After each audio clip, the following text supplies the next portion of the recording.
જય શ્રી કૃષ્ણ મિત્રો, કેમ છો બધા? મજામાં? આજે આપણે ઇન્સ્ટન્ટ મેગી બનાવશું, જે ઘઉંના લોટમાંથી તૈયાર કરશું અને એમાં બધા વેજીટેબલ નાખશું.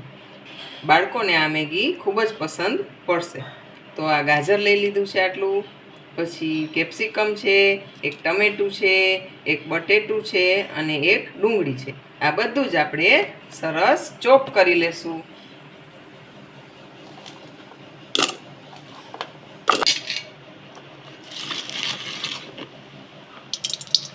આ 1 ચમચો તેલ લઈ લીધું છે અને એમાં 1 ચમચી હિંગ મૂકશું અને હિંગ મૂકીને આ બધું જે ચોપ કરેલું શાક છે એ સાતરી લેશું.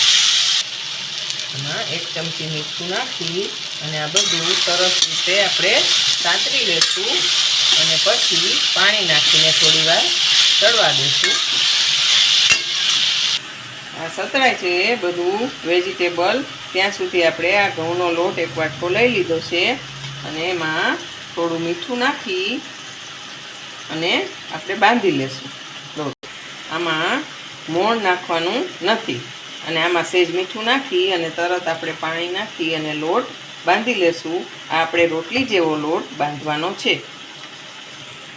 આવો રોટલી જેવો સરસ લોટ બાંધી લેવાનો છે, વધારે કઠણ બાંધવાનું નથી. અને પછી આપણે હવે આને સંચામાં ભરીને મેગી કરીશું.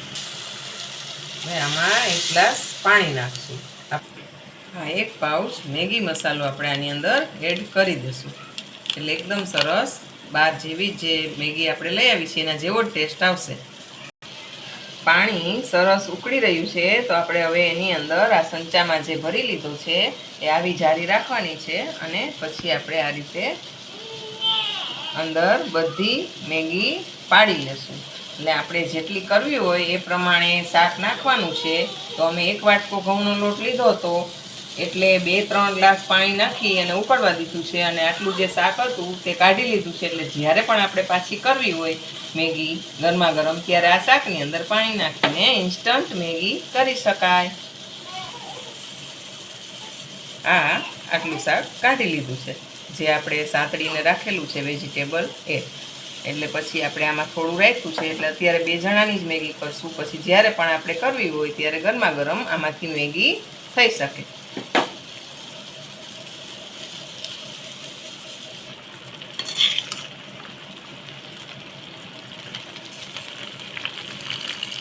હજી આપણે આની અંદર આ રીતે 2 ગ્લાસ પાણી હજુ પણ એડ કરશું એટલે એકદમ સરસ મેગી ચડી જાય. મેગીને આપણે આ રીતે પાણીમાં જ ચોળવવાની છે એટલે પાણી વધારે જ જોશે. 3-4 ગ્લાસ જેટલું પાણી અત્યાર સુધીમાં આપણે નાખી દીધું છે અને મેગીને એકદમ સરસ ચડવા દેવાની છે.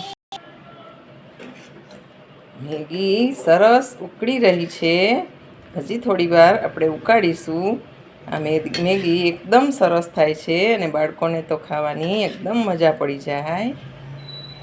તો જુઓ, એકદમ સરસ મેગી રેડી થઈ રહી છે. આપણી મેગી બનીને રેડી થઈ ગઈ છે.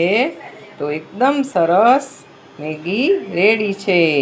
10 મિનિટ સરસ ઉકાળીએ એટલે મેગી એકદમ સરસ ચડી જાય છે અને આ ઘઉંની મેગી ખાવાની એકદમ મજા પડી જાય. અને બાળકોને આપણે એમ પણ ન કહેવું પડે કે મેગી નથી ખાવાની.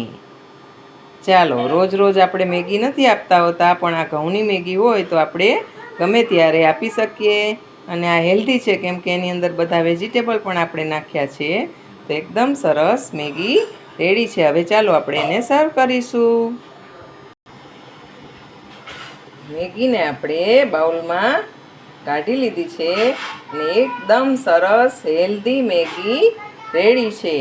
આ મેગી ખાવાની બાળકોને મોટાને બધાને મજા પડી જાય અને ઘઉંના લોટની છે એટલે આપણે આપી પણ શકીએ.